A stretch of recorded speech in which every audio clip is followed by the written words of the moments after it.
اس حقیقت پر متفق نظر آتے ہیں کہ پیغمبر اگر میدان مباہلہ میں تشریف لے گئے تو آخذاً للحسن و معتزلاً للحسین و فاطمہ تمشی خلفہ و علی یمشی خلفہا. یہ خمسہ نجبات اس شان سے نکلے کہ پیغمبر آگے آگے حسن مجتبی کی انگلی پکڑے ہوئے، حسین کو گود میں اٹھائے ہوئے، آگے آگے حجاب رسالت، پیچھے پیچھے پردہ امامت، درمیان میں 11 کی والدہ اور 12ویں کی امانت، خاتون قیامت خرامہ خرامہ چل رہی ہیں. پیغمبر کہتے جاتے ہو میری اطرت اہل بیت. آج صادقین و کاذبین کے درمیان مباہلہ ہوگا. اذا دعوت فامنوا، بد دعا میں کروں گا، آمین تم کہنا. پھر بعد میں جو کچھ ہوا آپ جانتے ہیں کہ ادھر عیسائیوں نے جزیہ دینا قبول کر لیا، پر محمد و آل محمد کے مقابلے میں آ کے مباہلہ کرنے کی جرأت و جسارت نہ کی. اب میں صرف اتنا عرض کرنا چاہتا ہوں کہ جب اتفاق اہل علم، اتفاق اہل تفسیر و حدیث و تاریخ پیغمبر انفسنا کی جگہ حیدر قرار کو لے جاتے ہیں تو کیا اس سے یہ پتہ نہیں چلتا کہ حیدر قرار بنص قرآن نفس نبی ہیں؟ اب ظاہری لفظوں کا تقاضا تو یہ ہے کہ علی و نبی یک جان اور دو قالب ہیں، دونوں کا نفس ایک ہے، دونوں کی حقیقت ایک ہے، دونوں کی اصلیت ایک ہے، پر دو چیزیں مانے ہیں.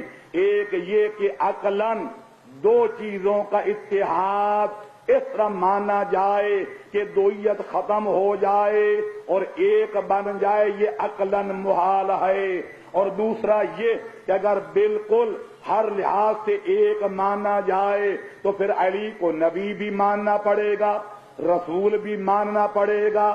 لیکن آیا خاتم النبیین اور عقیدہ جمہور مسلمین اس عقیدے سے مانے ہے، کیونکہ پیغمبر خاتم پر نبوت بھی ختم ہو گئی اور رسالت بھی ختم ہو گئی. ان کے بعد اب صبح قیامت تک کوئی نہ نبی ہو سکتا ہے نہ کوئی رسول ہو سکتا ہے. تو ان دو مجبوریوں کے تحت ماننا پڑے گا کہ علی کے نفس نبی ہونے کا مطلب یہ جسمانی طور پہ ایک ہونا نہیں، بلکہ فضائل اور کمالات میں اتحاد اور یگانگت مقصود ہے. اور دوسری آیت کو سامنے رکھ کر کہ ما کان محمد ابا احد من رجالکم ولکن رسول اللہ وخاتم النبیین، ماننا پڑے گا کہ علی کو وہ فضائل حاصل ہیں جو نبی کو ہیں، علی کے وہ مناقب ہیں جو نبی کے ہیں، علی کا وہ مقام ہے جو نبی کا ہے بجز مرتبہ نبوت اور اس کے خصائص کے. جیسا کہ دوسری حدیث میں پیغمبر نے فرما دیا کہ یا علی انت منی بمنزلت ہارون من موسیٰ الا انہ لا نبی بعدی، کہ یا علی آپ کو مجھ سے وہی نسبت ہے جو ہارون کو موسیٰ سے تھی، فرق اتنا ہے کہ میرے بعد کوئی نبی نہیں ہے. یعنی اگر نبوت کے دروازے پہ تالا نہ لگ چکا ہوتا، اگر باب رسالت ہمیشہ ہمیشہ کے لیے بند نہ ہو چکا ہوتا تو تم یقیناً میرے بعد نبی بھی ہوتے، رسول بھی ہوتے. لیکن چونکہ میں خاتم الانبیاء والمرسلین ہوں تو ایک مرتبہ نبوت کو چھوڑ کر باقی ہر مرتبے میں، ہر صفت کمال میں آپ میرے ساتھ برابر کے شریک ہیں. یا علی، تو میں اہل عالم سے پوچھتا ہوں، اہل عقل و دانش سے سوال کرتا ہوں کہ مرتبہ نبوت کو بھی الگ کر دو، خصائص رسالت کو بھی علیحدہ کر دو، تو دوسرے فضائل کے نقطہ نظر سے کیا پیغمبر اپنی ساری امت سے افضل ہیں یا نہیں؟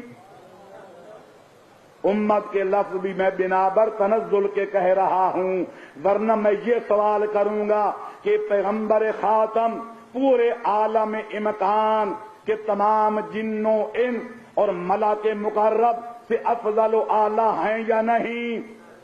کون مسلمان ہے جو پیغمبر خاتم کو عالمین سے افضل نہ مانتا ہو؟ تو یا پیغمبر صرف اپنی امت سے نہیں بلکہ عالمین سے افضل ہیں، تو جس کو خالق نفس نبی کہہ رہا ہے وہ یقیناً اس فضیلت میں بھی شریک نبی نظر آئے گا۔ تو جس طرح نبی صرف امت سے نہیں بلکہ عالمین سے افضل ہیں، تو جو نفس محمد ہوگا وہ صرف امت محمد سے نہیں بلکہ نبی کے بعد پورے عالمین سے افضل نظر آئے گا۔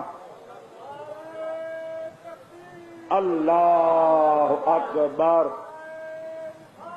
یا رسول اللہ،